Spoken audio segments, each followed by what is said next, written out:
Okay, so what I want to do in this chapter, in chapter 6, we're going to talk about power series methods for solving differential equations. And what I want to do before we do anything is kind of explain why power series are useful and powerful methods for solving differential equations. And what I want to do is first I want to solve a Calc 2 problem using power series. So this is maybe something that you've seen in Calc 2 or not. When I teach Calc 2, I like to do stuff like this, but I at least want to explain why power series are useful and how they get used. I'm not going to do a differential equation yet. We'll see how that works. But for now, I want to explain why these are useful. So what I want to do is I want to consider the integral of e to the x squared from 0 to 1. This is a real valued function. It's the exponential. It's e to the x squared. We can't find an antiderivative of this integral. There is no elementary antiderivative. And yet we can evaluate this integral with as much precision as we want. So we can still figure out what's the area under this curve from 0 to 1, even though we can't directly apply the fundamental theorem of calculus. The way that you do that is with power series.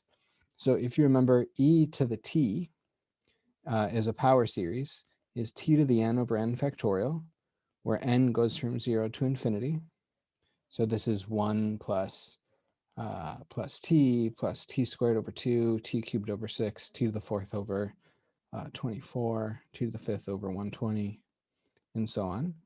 And what we're going to do is we're going to write e to the x squared as a power series. So we're going to rewrite this integral from 0 to 1 of e to the x squared as the integral of a power series. And e to the x squared is just going to be what we get when we plug in x squared for t. So this is going to be the sum of x squared to the n, all over n factorial as n goes from 0 to infinity. We're going to integrate that with respect to x. And here's the tricky bit. This is not a trivial operation, even though I'm going to make it look like one. We're going to switch the integral and the sum. It turns out you can't always do that. You have to be really careful about when that's allowed and when that's not allowed. What we're going to do is the typical math move, at least for now in these low-level courses, and we're just going to assume that everything's nice. We're going to assume that this is a reasonable thing to do, although in general, you really need to justify that this is okay. So I'm going to write the sum on the outside and the integral on the inside. Okay, so integral from 0 to 1. X squared to the n is x to the 2n. And this is divided by n factorial. Now this n factorial we could bring outside the integral if we want. In fact, let's do that since I just brought it up. So let's actually write this as the sum from n equals 0 to infinity of 1 over n factorial. We're going to integrate from 0 to 1 x to the 2n.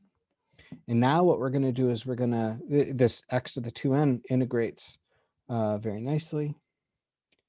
And when we integrate this from 0 to 1, we end up with 1 over 2n plus 1. Okay, and so this integral that we were looking for before turns out to be this nice power series.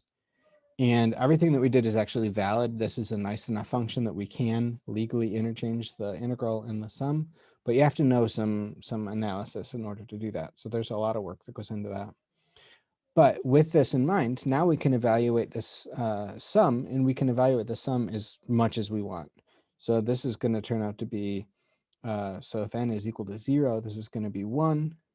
If n is equal to 2, this is going to be 1/2 times, let's see, 2 times 2 plus 1 is 5, so that's 1/10. If n is equal to 3, this is going to be 1 over, let's see, this is going to be 6. If n is equal to 3, this is going to be 7, so it's 1 over 42. And let's do just one more. If n is equal to, so that's 0, 1. So did I skip 1? So we got 1 plus, yeah, so if n is 0, then we get 1.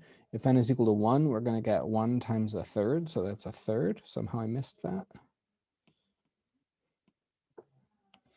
That's 1 plus a third, plus a 10th, plus 1 over 42. And then, so this is n equals 0, 1, 2, 3. And if n is equal to 4, I'm going to get 1 over 24 times 9. So 24 times 9 is 216. So this will be 1 over 216. Okay, and so this value is going to get closer and closer and closer and closer to what the actual value of the integral of e to the x squared is going to be. And you could get arbitrarily close by adding as many values from the sum as you want. So this is the type of thing that we're going to do with power series when we're solving differential equations. We're not going to be able to explicitly find the functions that satisfy the differential equation, at least not in closed form. Yet we can describe the functions with as much detail as we want, even though we can't write them in a nice way. Okay, so this is the kind of thing that we're going to do in this chapter 6.